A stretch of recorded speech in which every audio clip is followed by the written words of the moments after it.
An ex-WWE star is among multiple returns on last night's NXT. Plus, Triple H shares the origins of WrestlePalooza, and he shares an update on Cody Rhodes' WrestlePalooza status. It's all in the Cultaholic Wrestling News right now. Big week next week for WWE. We have WrestlePalooza next weekend, but we also have NXT Homecoming. They're back at Full Sail. Back at the university.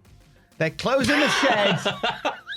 They're closing the shed for a week for refurbishment. I don't think it is refurbishment. They're just going on a little tour. And they are really leading this show with stars from NXT past coming home. And we had quite a few of them pop up last night, didn't we? Yeah, I guess the headlines are coming from that main event segment last night. JC Jane of Fatal Influences in the ring going, I carried the title, I carried a different title. Stephanie Vaquer appears. Dun, dun, dun. Then she's like, ooh, I have a friend. Come out, friend. It's Tiffy time. Here comes Tiffany Stratton with her championship belt. And then they get called like, you're the whoppers who come back to high school. Whoppers? Yeah. When you're that old and you come back and they're 21 now and you're looking over 16-year-olds like you're a Bertie Big Bollocks. That's sad. And this is verbatim, by the way. Exactly what JC Jane said. Tiffany's like, Mammy won't appreciate being called a whopper, JC Jane. You whopper. So then Rhea Ripley comes out. So we've got Steve, Tiffy, and Rhea taking on FI next week in trios action, it looks like, Tom. Really lovely bit of business that is. It's just nice. Stephanie Vaquer, the more recent of the returns, like she's really been only out of the shed for a couple of weeks now. Yeah. And obviously there were some question marks about her status going into the WrestlePalooza next weekend because she wasn't on Raw, so there was some concern as to whether or not everything was okay with her. The fact that she's here, I think everything's fine. She just wasn't available Monday for some reason. Yeah. I'm asking the question, how are these three friends on the main roster? But I'll let that slide because it's Chef Michaels. It's the shed. it's the multiverse that is the shed. Whereby, it's not that they're enemies. They're not friends, but they're not enemies at this point. Because obviously Tiffy they're all babyface. Tiffy's on SmackDown, and Rhea's a babyface on Raw, and Stephanie Vaquer is a babyface on Raw. Obviously, they've all fought, but you know what? They're here to celebrate NXT and to bury the talent of tomorrow. Yeah! Because NXT is all about burying the talent of tomorrow. Also last night, we saw, to no shock, Carmelo Hayes. He popped up in the corner of Trick Willie. Trick Willie said, hey, I've got some history. You'll find out who next week. Literally one person, Trick. It's Carmelo Hayes. And that's fine. But I like the way they did this. Carmelo Hayes came out to stand by the side of Trick Williams and said, look, our deal ain't sorted. We've got some history, but, I'll stand with you here. And DIY threw down the challenge to a tag match for next week at NXT Homecoming. Yeah, Mello and Trick were like, what are you two talking about? You two turn on each other like light switches. Oh. That wasn't what they said at all, but it's... Turn me on like a light switch. It's a Charlie Puth song. Oh, Charlie Puth. Fantastic. I know music.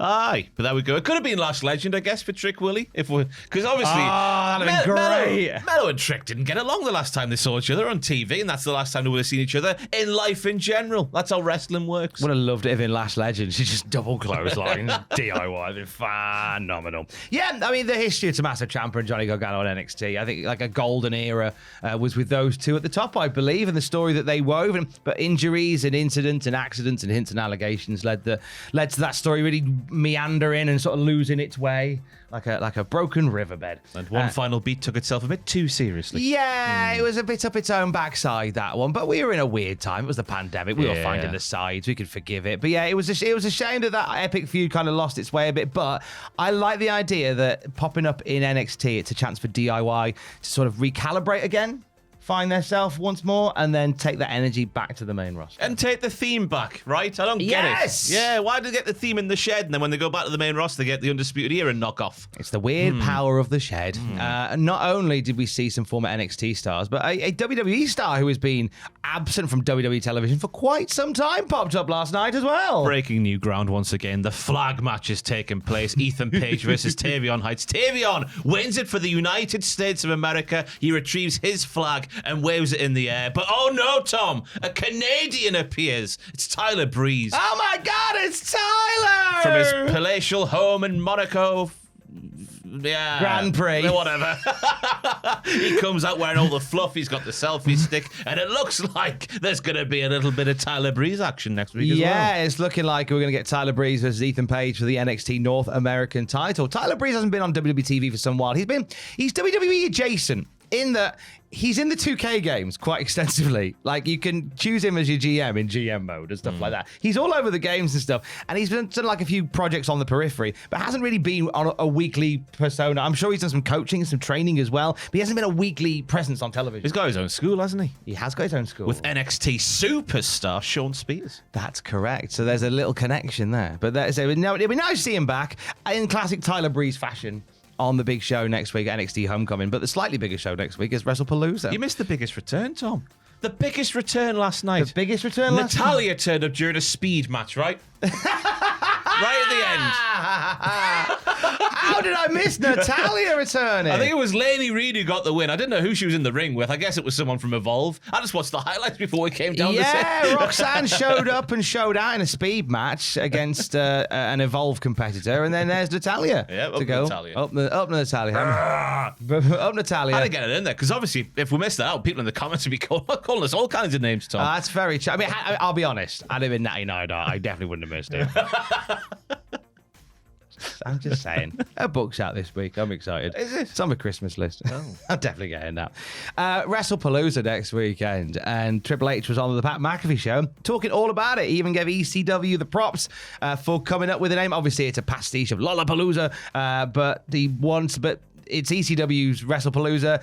He gave them a big shout for it, but said WWE are going to make it its own, which kind of makes you think that this is going to be an annual occurrence now. It does appear so, Tom, because this is what Triple H said too. Pat McAfee said there was a lot of thought, but if it was in a brief period of time, so we were sort of under the gun. I wonder why that was, Tom. Why were they under the gun? Was there something else happening that weekend that they had to counter program that they didn't have to? Isn't that funny? We've got to turn something around dead quick. We've heard that AEW do the show on the 20th. He continues though, Triple H. As soon as we heard that Indianapolis was on the table, had the date open, we were in. This place is phenomenal, blah, blah, blah, blah, blah, blah, blah, blah, blah, blah, blah, blah, blah, blah, blah. So that was a no-brainer for us, but we moved quick. The whole thing came together quickly. ESPN asked for the date. I bet they did. They wanted a mega event. We said yes. We had to pick a name and go. And they literally just put their hand in a fishbowl and WrestlePalooza. I think it's the wrestle bit. I think that's why it's. I think they don't want to call it. There was the whole thing a little while ago about them doing 2 WrestleManias in a year, and that makes me feel physically sick. Imagine if in the fishbowl they picked out like Super Brawl, and everyone's like, "Oh, ESPN, I'm going to watch some good old-fashioned gridiron." That'd have been brilliant. And then they flick it on, and I don't know who's going to open the card. Pat McAfee doing like a 4-point stance onto one of those big tryout dummies. Just charging. That's the first match. That's the one first. by Pat. Pat wins. Shades of Kenny Omega and that blow-up doll. SmackDown Pat, that is what he just spat. But will Cody Rhodes be there when WWE goes to ESPN? We haven't seen him on telly since he got hoofed into the announce table by Drew McIntyre. He got hoofed so hard he thought he was Guile from Street Fighter for several weeks. And we still don't know any status on that match. We've heard some reports that match is considered. Nothing's been confirmed. But what did Big Paul say to Big Pat? He said, I will give you the spoiler right now. Cody Rhodes will be at WrestlePalooza. Dun, dun, dun. Da, da, da, dun, dun, dun. da, da, da. Because it was allegedly going to be Randy Orton versus Drew McIntyre, wasn't it? But now it looks like maybe it'll be Cody Rhodes versus Drew McIntyre. He hasn't said, and this is the thing, and I'm gonna look at what Big Paul has said there. He says Cody Rhodes will be at WrestlePalooza. Just shaking hands. Doesn't mean he's wrestling. Shaking hands and waving babies. That's the way the saying goes. That will get you kicked out of office very quickly. I think we don't get the match. I think we maybe get some kind of confrontation, maybe. I don't know. We've still got a week and a bit to build it, so Cody could pop up this Friday on SmackDown, and then, the story's already pre-built, so you don't necessarily need to do weeks and weeks of stuff with Cody and Drew on SmackDown to get us there. We know what they're going to fight for. We know why it's going to happen, and we're going to, and so it just needs Cody just to pop up and go, all right, Crossroads, see you at WrestlePalooza, kid. Bang. If you do that, or you could just, there's enough stuff happening on that show that you could just heavily imply that Cody will be there, and then you could have some kind of wacky segment with Cody and Drew after a Drew Randy match, and then maybe a Survivor Series we do it there. I don't know. Have Street Fighter sponsor the show and then have Cody appear as his character from the Street Fighter who does the street fighting. That's it. Just like the Street Profits at Paris. So that's the Drew McIntyre's in the ring, and suddenly you just get Sonic Boom. Yeah, it's just like that. Sonic Boom. Sonic Boom. Sonic Boom. Adrenaline in my soul. Adrenaline in my soul. If you're looking for a Sonic Boom of a weekend, this Sunday, the biggest party / punishment of the summer. What have you done, Ross Tweddle? Just done my job. Just done my job. That's all I've done. You've gone above and beyond. At least 6 hours of karaoke. There'll be a punch bowl I've got going on. There'll be all kinds of stuff. If you're on our Patreon, details will be coming about how you can get to the thing for free. If you're not on the Patreon, there'll be an Eventbrite link available soon. My goodness me, it's all kicking off. Little buildings. Newcastle upon Tyne. Sunday. The first punishment that you are invited to. Yeah, you can be there. Bring party hats, bring cakes, bring anything you want. Just make sure it doesn't smell. That's the only thing the venue said. If people are going to bring stuff, it can't smell. We like fun, but not smelly. The smelly punishment's another day. But this is a party punishment. Oh, there's a bar upstairs. We're going to have bloody Cultaholic for the first time ever. £3 a pint, I've been told, Tom. Beautiful. £3 a pint. I've been booked to MC part of the day, and then I'll be drinking Cultaholic. Come join us! Details on our Patreon as well. And you know what? Link down there if you want to find out more about it as well. And for the very latest wrestling news at any time, you can check out cultaholic.com. Stay safe. It's a horrible noise you just made. Oh, yeah.